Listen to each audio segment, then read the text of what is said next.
अर्थनीती, भांडवलशाही, समाजवादी, साम्यवादी. भारत देशाने समाजवादी अर्थनीती स्वीकारली. भारत देशातील नैसर्गिक संपत्ती ही सर्व नागरिकांच्या मालकीची, मोठी उद्योग सरकारच्या मालकीची, त्याचबरोबर खाजगी क्षेत्राला ही संधी मिळायला हवी. अर्थ तुम्हाला माहित आहे का? भारताला धर्मावर आधारित राष्ट्र बनवायचं नाही, तर भारताला आधुनिक राष्ट्र बनवायचं आहे. लोकशाहीचा अर्थ तुम्हाला माहित आहे का? लोकशाही मध्ये रक्ताचा एक न साठता नागरिकांच्या जीवनामध्ये आमूलाग्र क्रांतिकारी बदल करण्याची व्यवस्था म्हणजे लोकशाही. गणराज्याचा अर्थ तुम्हाला माहित आहे का? गणराज्य म्हणजे भारत देशात राष्ट्रपतीची निवडणूक वंश परंपरेने असतात, तर ते नियुक्त असतात. लोकांच्या माध्यमातून निवडून दिले असतात. सामाजिक न्यायाचा अर्थ तुम्हाला माहित आहे का? सामाजिक न्याय म्हणजे हजारो वर्षापासून भारत देशात जातीय व्यवस्थेमुळे अन्याय झालेल्या नागरिकांना मुख्य प्रभाव आणण्यासाठी सामाजिक न्यायाने नागरिकांसोबत व्यवहार झाला पाहिजे. आर्थिक न्यायाचा अर्थ तुम्हाला माहित आहे का? आर्थिक विषमतेमुळे भारत देशात श्रीमंत व गरीब यांच्यातील आर्थिक दरी कमी करण्यासाठी दर्जावर समान संधी नागरिकांचा आर्थिक स्तर उंचवण्यासाठी सरकार कटिबद्ध असते. राजनैतिक न्यायाचा अर्थ तुम्हाला माहित आहे का? राजनैतिक न्याय म्हणजे मतदार हा लोकशाहीमध्ये महत्त्वाची भूमिका बजावत असतो. तो मतदान करून उमेदवार निवडून लोकप्रतिनिधी लोकसभेमध्ये पाठवत असतो. लोकशाहीला बाधित ठेवण्याचे काम हे सर्व मतदान करीत असतात. भारत देशात राजनैतिक न्याय सर्व नागरिकांच्या मतांचे एकच श्रम देण्यात आलेला आहे. 191 स्वातंत्र्याचा अर्थ तुम्हाला माहित आहे का? भारतीय संविधानाने स्वातंत्र्याला खूप महत्त्व दिले आहे. भारतीय नागरिकांना अनेक प्रकारचे स्वातंत्र्य संविधानाने दिले आहे. जसे विचार स्वातंत्र्य, अभिव्यक्ती स्वातंत्र्य, विश्वास स्वातंत्र्य, श्रद्धा स्वातंत्र्य, संचार स्वातंत्र्य, उपासना स्वातंत्र्य. सार्वभौमचा अर्थ तुम्हाला माहित आहे का? सार्वभौम म्हणजे आम्ही स्वतंत्र लोक, कुठल्याही बाहेरच्या शक्तीच्या नियंत्रणात नाही. आम्ही स्वतंत्र आहोत. आम्ही स्वतंत्र राष्ट्र आहोत.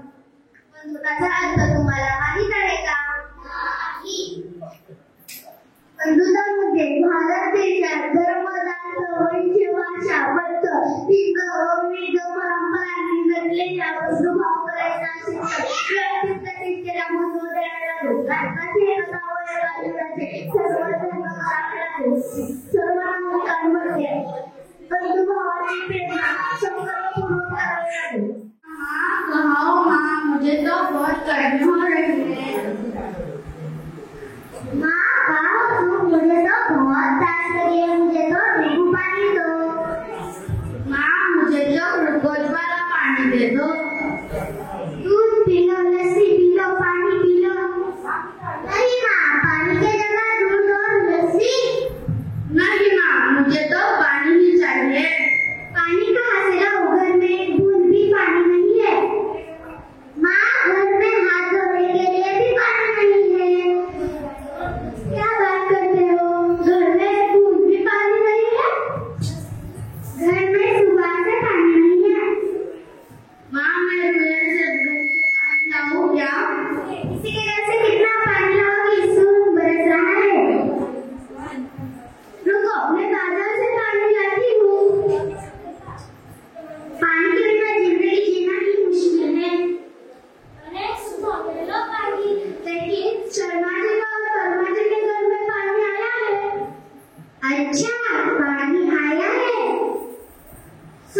लेकिन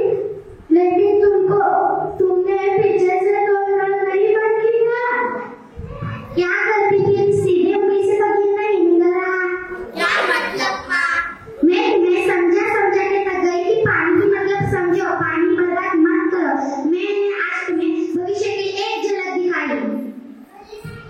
सही कह रही है, एक घर की कहानी। अगर अभी से पानी बचाना ना सोचा गया तो एक घर की कहानी। जल ही जीवन, जल से बिना शून्य जिंदगी। नदी को कर कुएं से जीवन, नदी को कर कुएं से जीवन, आपकी जिंदगी। आज है जल, अब होगा कल, कहीं पे दरिया खुला मत छोड़ो।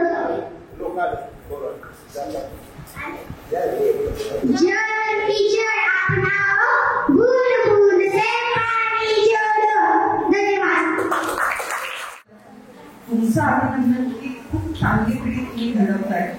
म्हणजे काही वादच नाहीये. आता जसं स्मिताताई 3 वर्षाचा आढावा घेतला तेव्हा त्यांनी सांगितलं पहिल्यांदा की शिव्या देणं गरजेचं.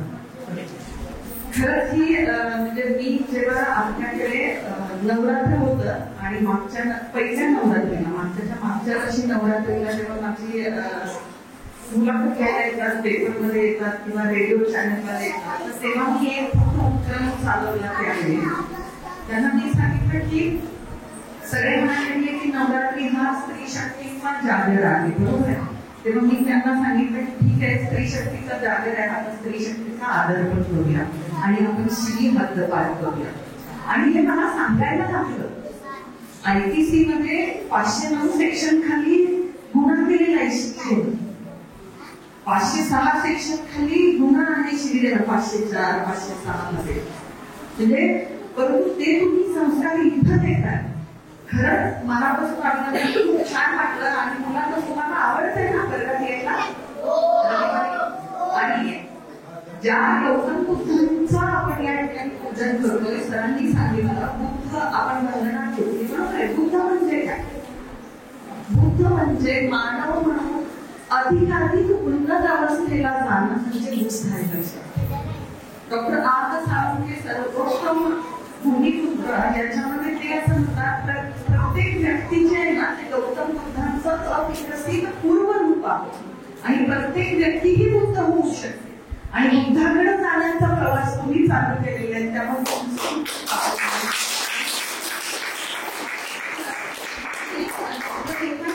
खूप चांगलं शिकवणार आहे. आणि मला आवडेल तुमच्यासोबत परत एकदा यायला. मला तुम्ही एकदा बोलवा, मला या मुलांशी चर्चा करू दे. त्यांना मोठी स्वप्न देतात. त्यासोबत नीतिमत्ता आपण सांगतो शाळेमध्ये पण शिकतात, परंतु तुमच्याशी मला चर्चा करायची. आज आता काही की मला उद्या मुंबईला मीटिंग आहे, त्यामुळे उद्या आज दुपारी निघणार आहे. सरांनी म्हणलं होतं मी लगेचच निघणार आहे, पण झाल्यानंतर ते रिमाइंड नाही केलं सरांना की सगळा तुमचा उत्साह बघितल्यानंतर असं वाटतं की आम्ही काय करतो. म्हणजे तुम्हाला हॅट्स ऑफ. सरांनी सांगितलं की आम्ही शिक्षण घेतलं, परंतु त्यांना माणसा खरा जनमानसामध्ये न्यायचं काम आपण करतात. आपण सगळ्यांनी साठी काळ्या वाचवलं तुमच्या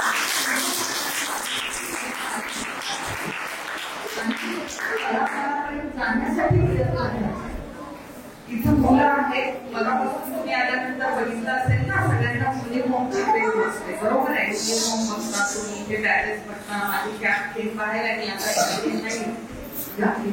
तर तुम्हालाही वाटतं ना आपल्याला काहीतरी व्हायचंय, बरोबर आहे. तर मोठं स्वप्न ठेवायचं. मी नेहमी सांगते, डॉक्टर बाबासाहेब आंबेडकर काय सांगतात की मोठं स्वप्न बघ.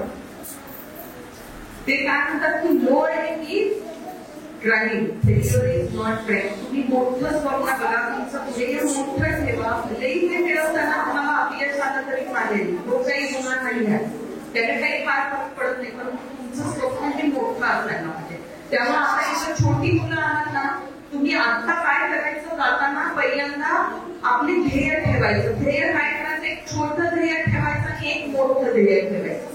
छोटं ध्येय त्याला आपण शॉर्ट टर्म ऑब्जेक्ट म्हणतो, म्हणजे अलीकडचं ध्येय असायला पाहिजे. ते काय असायला पाहिजे, तुम्ही ज्या वर्गात आहात, पहिलीला आहात, दुसरीला आहात, तुम्ही चौथीला आहे, पाचवीला आहे, तर त्या वर्गात मी चांगल्या मार्कांनी पास होईल हे पहिलं आपलं छोटं ध्येय असतं. आणि मोठं ध्येय काय ठेवायचं की जेव्हा मी कॉलेजला जाईन 10वीला मी खूप चांगले मार्क्स मिळवेन आणि त्यानंतर मी काहीतरी बनेन, मी माझ्या पायावर आर्थिकदृष्ट्या स्वावलंबी होईल, मी काहीतरी माझ्या पायावर उभं राहीन.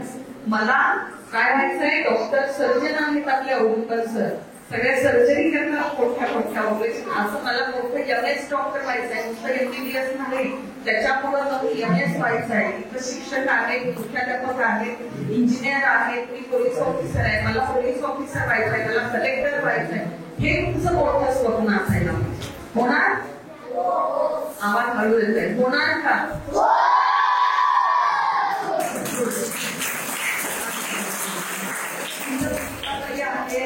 शिंदे सर आहेत, मुंबई सर आहेत, पटकरे सर पण आपल्यासोबत आता जुळलेले आहेत. तर मला आवडेल मी कुठेही असा सिलेक्शन झालं की तिथं आम्ही सगळेजण येणार आहे आणि तुमचं अभिनंदन करणार. मी कुठेही असू दे महाराष्ट्रामध्ये माझी बदली, पण मी तुमचं सिलेक्शन झालं की तुमचं अभिनंदन करायला येणार आहे.